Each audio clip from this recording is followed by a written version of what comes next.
بسم الله الرحمن الرحيم، اللهم صل على محمد وآل محمد. اليوم التاريخ 10/6/2020. معكم الحداد الصياد حميد اسماعيل. اليوم راح ناخذكم جولة مع كورس كاياك، تعليم الكاياك. Wenn es euch schlecht geht, in irgendeiner Art und Weise, dass wir damit Signal geben. Ich sage euch gleich, das ist kein Spielzeug. Wenn ihr hier relaxt, kann es passieren, dass die ganzen Boote kommen hier. Weil die glauben, ihr habt Not. Ja, also nicht hier, oh, hier Kumpel. Ja, dann kommen nämlich alle Kumpels. Die werden dann verdammt sauer sein. Also, es ist nur ein Notsignal, aber besorgt euch sowas. Hier, du hast ja schon eine, ne?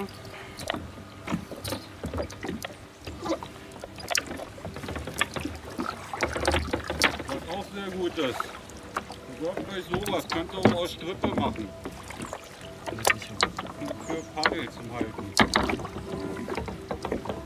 Nur so fällt es drin, der sonst nicht. Das fällt weg. Jetzt steht er da. Ja, die kann man jetzt hier am Seil. Also kann nicht weg. Ich weiß mich hier ein, die Angst. Oh, wenn jemand das Gefühl hat, weil eine Welle kommt, da fühlt sich unsicher. Wir haben ja hier, ich sag mal immer, hier diese kleinen Boote, machen die bösesten, fiesesten Wellen.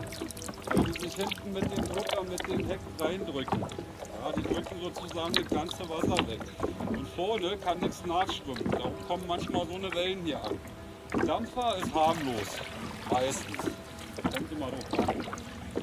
Wenn jetzt von da Wellen kommen und ihr seid euch nicht sicher und habt Angst, dann fangt da an zu ziehen.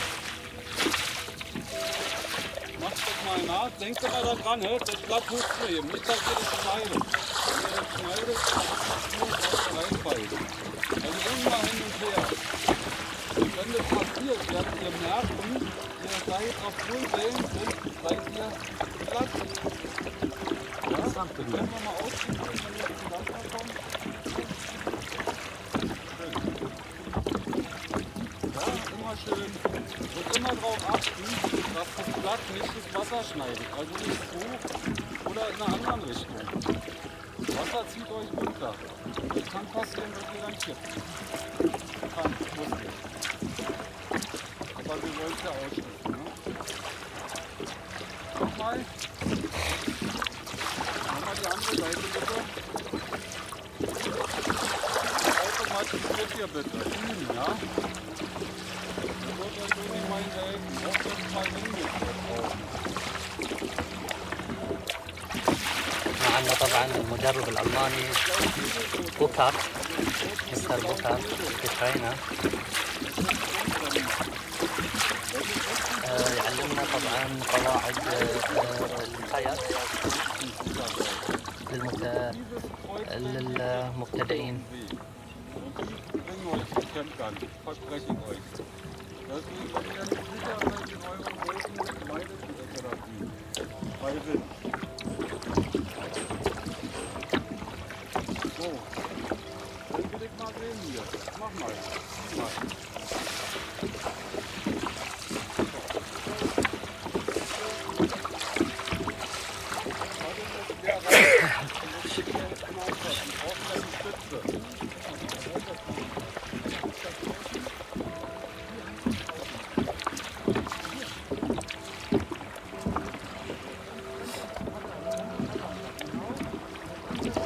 طبعا هذا الجروب النادي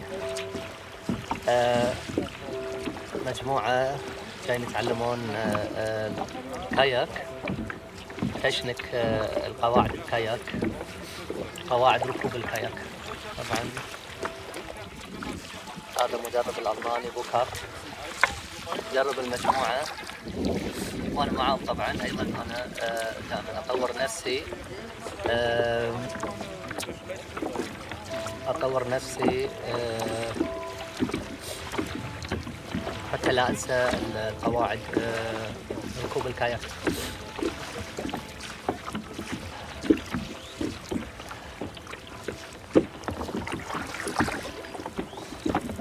طبعا احنا قاعد نتدرب عند الجزيرة، هذه جزيرة طبعا هذا فيردة. اخذناكم مرة جولة عندها.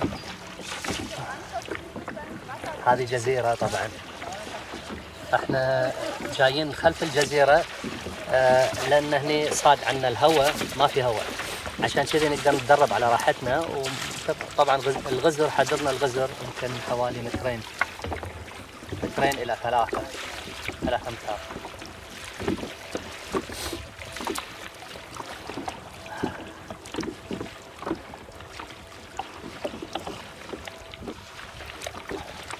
طبعا ضروري جدا حق اللي اول مره بيركب الكاياك لازم يتعلم قواعد الكاياك، جدا مهم. طبعا اللايف جاكيت جدا مهم، سترة النجاة. هذا واحد عندنا انقلب، عندنا واحد انقلب.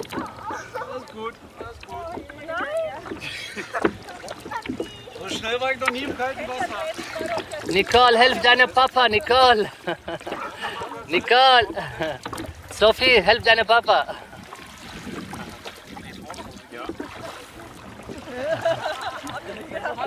Wieder einsteigen, siehst du? Fahr mal bitte, fahr mal vor.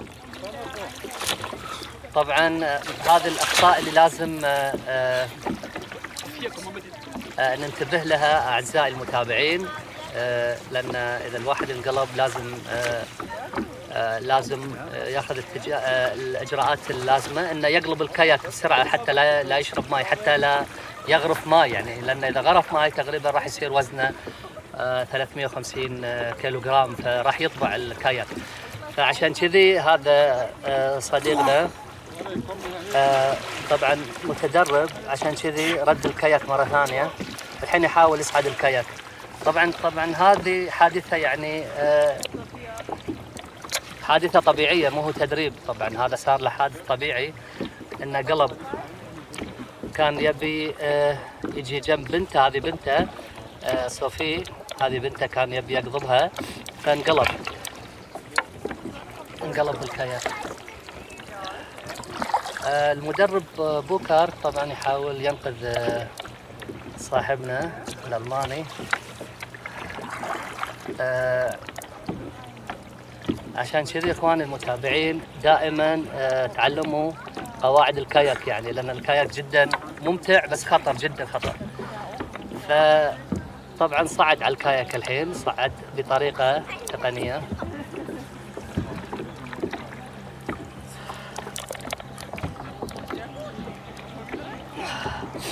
طبعا لحق على الكاياك انه قلبه مرة ثانية على وجهه حتى لا يشرب ماء. والحين طبعا صعد الكاياك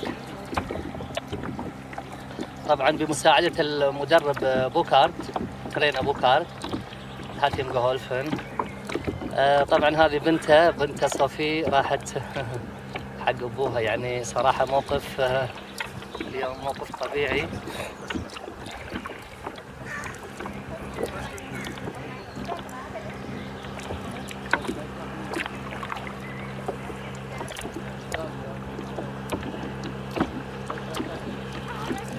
طبعا الجو بارد، يعني اليوم في هواء وجو بارد.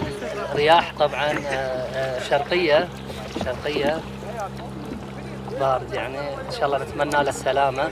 عشان كذي اخواني المتابعين التدريب على الكاياك وايد مهم، لازم تتعلم الاساسيات، قواعد كلها. طبعا هذا النوع من الكاياك اللي هو ست ان راح اتجاه الجزيرة. طبعا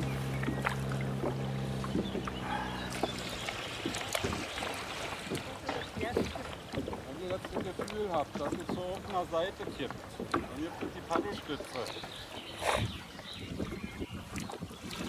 Jetzt vermutet ihr falsch von der Seite. Aber macht es vorsichtig. Ja, und dann die Paddelstütze wieder hochziehen. Wenn er kippt, Paddelstütze wieder hoch. طبعا المجداف هو عامل اساسي للتوازن حتى لا تقلب من الجنب. Aber die braucht hier nicht lange, weil hier kommt ja gleich wieder auf ein. طبعا هذه ضربة المجداف، هاي ضربة التوازن حتى لا تقلب، يعني إذا جتك الموجة من الجنب حتى لا تقلب. Soweit verstanden. Versuch dich mal, als wenn du wegkippst und dann...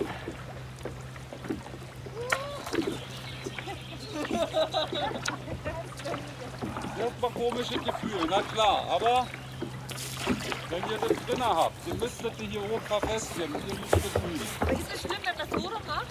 Weil ich so, wenn Du hast keine Zeit zu überlegen, ob dein Paddel so steht oder so. eben, oder wenn ich es dann falsch Die mache, Seite, die du hast, kannst du mit der Seite drücken. ist egal. Ah, okay.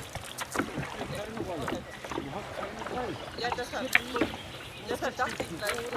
Na, das ist irgendwie immer so gemacht, und ich dachte, ich muss mal aufpassen, dass es dran ist.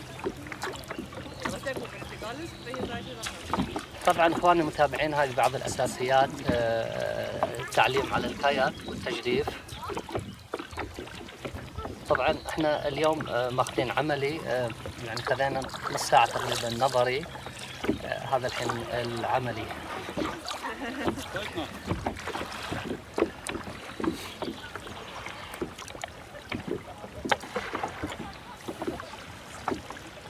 Richtig, sehr schön. Sehr gut, super. Einfach lassen Sie das Gewicht und dann legst du das wieder gerade. Und die andere Seite genauso.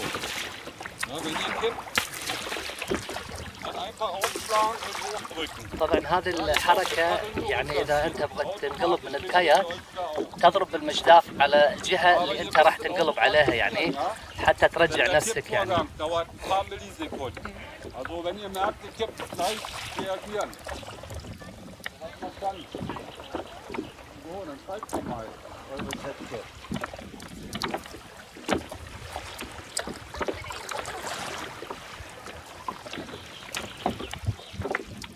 Achten, dass das Paddel gerade ist, ja? Und wenn ihr euch verkneidet, dann ist es ja nicht. طبعا هذه حركه جدا مهمه، اذا الواحد يبغى يقلب على الجنب لازم تضرب بالمجداف ضربه يمين ضربه يسار حسب الجهه اللي انت تكون مايل، يعني تضرب المجداف. طبعا المجداف عامل مساعد يعني للتوازن اخواني المتابعين، اللي يركبون الكاياك او هواة الكاياك. المجداف جدا مهم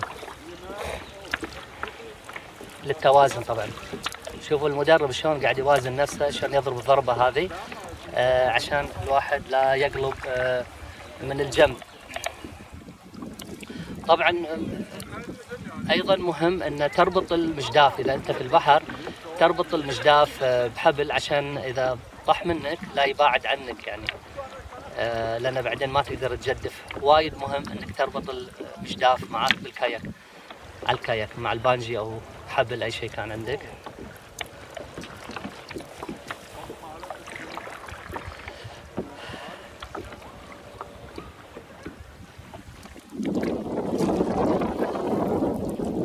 طبعا هني صرنا احنا بوجه الهواء قاعد. طبعا هذا الحركة حركة القري، ترجع قري. شوفوا أعزائي المتابعين، هذه حركة القري.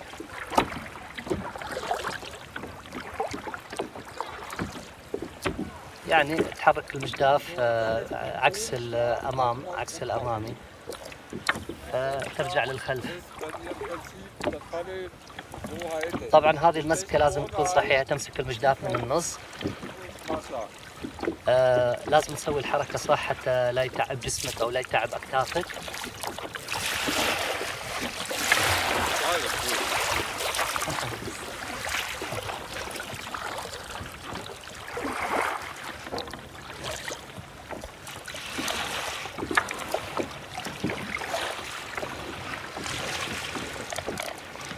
طبعا هذا صاحبنا اللي انقلب، الله يعينه. طبعا الجو بارد، الله يعينه. ان شاء الله ما يبرد، الله يحميه. الحمد لله خرج بالسلامة. يعني هذا كان الحادث حادث واقعي، مو هو تدريب.